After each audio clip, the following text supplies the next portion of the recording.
تو میرے پیارے بچوں، ہم بات کر رہے تھے میر تقی میر کی پہلی غزل کے دوسرے شعر کے حوالے سے، آفاق کی منزل سے گیا کون سلامت، اسباب لٹا رہ میں یاں ہر سفری کا۔ تو میرے پیارے بچوں، اس شعر میں پھر ایک بار میر نے انسان کو ایک حقیقت کی اور اس کی توجہ مبذول کرانے کی کوشش کی ہے،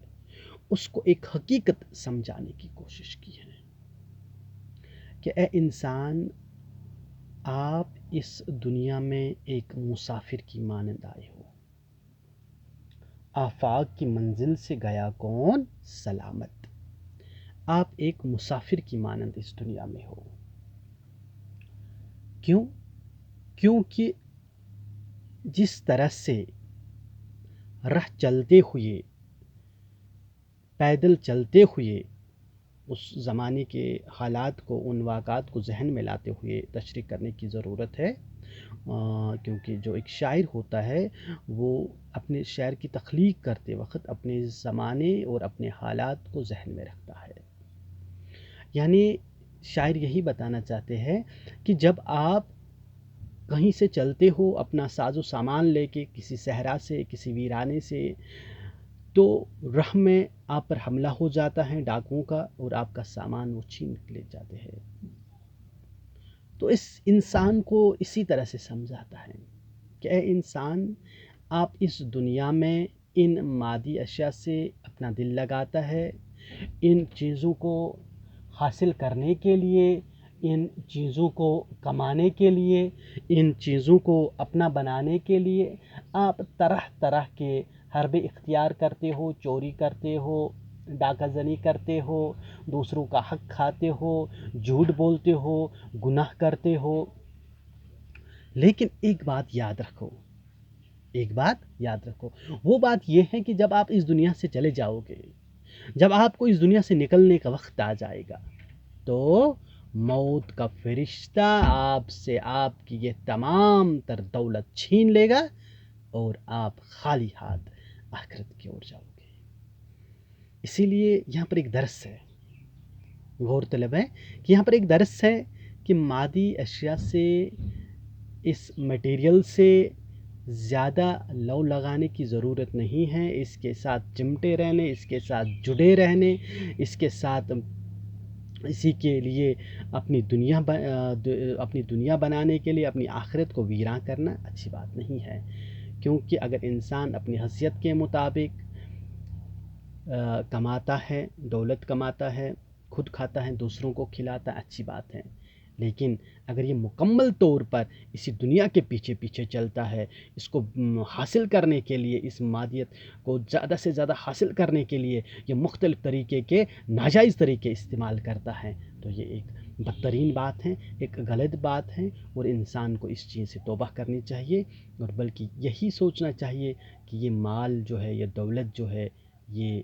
تبھی تک ہے جب تک میں زندہ ہوں، اور میرے مرنے کے بعد یہ میرے لیے عذاب کا باعث بن سکتی ہیں اگر میں نے اس مال کو غلط طریقوں سے حاصل کیا ہے، اگر میں نے اس کے لیے کسی پر ظلم کیا ہے، کسی کا حق مارا ہے، تو میرے لیے پھر عذاب ہی عذاب ہوگا۔ اسی لیے شاعر انسان کو یہی بات سمجھانا چاہتے ہیں کہ جس مال کے لیے تو اتنا کچھ کرتا ہے، لوگوں کو مار ڈالتا ہے، قتل کرتا ہے، ڈاکہ ڈالتا ہے، حق کھاتا ہے، تو ایک دن ایسا آئے گا جب یہ مال پوری طرح سے آپ سے چھین لیا جائے گا۔ اسی لیے آپ اپنے لیے اتنا ہی کماؤ جس سے آپ کی زندگی شان و شوکت کے ساتھ، عزت کے ساتھ گزر جائے گی۔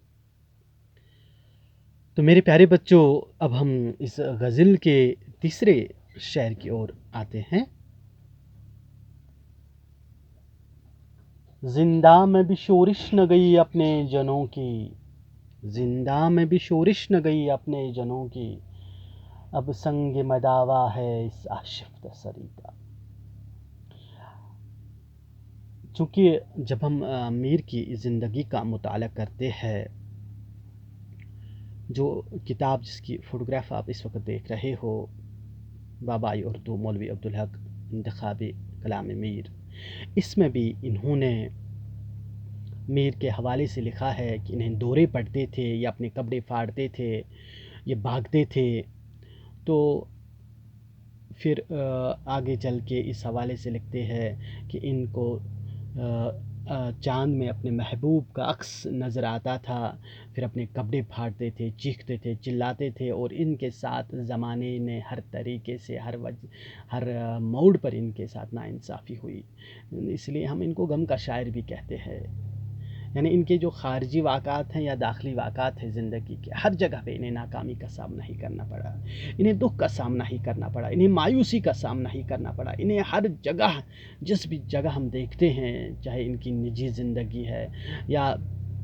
لوگوں کے ساتھ ان کے جو معاملات ہیں، تو ہر جگہ ان کو مایوسی کا ہی سامنا کرنا پڑا. ہر ایک سے ان کو پریشان نظریہ، پریشان حالی کا ہی